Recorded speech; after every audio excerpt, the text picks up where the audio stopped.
মাছ, বিভিন্ন ধরনের জিনিস পাওয়া যায়। তো ভাবলাম চলো আজকে তোমাদের সঙ্গে একটা রেসিপি শেয়ার করি।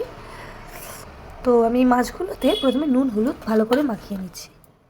তেলটা গরম হয়ে গেছে, ধোঁয়া উঠছে। এবার আমি একে একে নুন হলুদ মাখানো মাছগুলোকে ছেড়ে দেবো।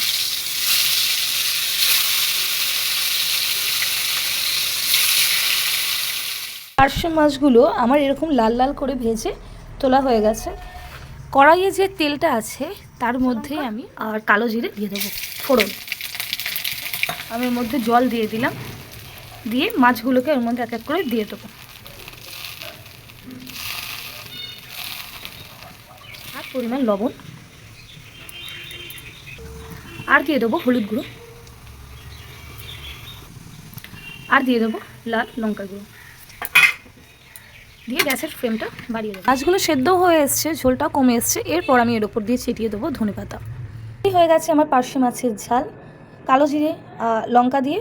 যদি তোমাদের ভিডিওটা ভালো লেগে থাকে চ্যানেলটিকে সাবস্ক্রাইব করে নাও, লাইক কমেন্ট করতে ভুলো না।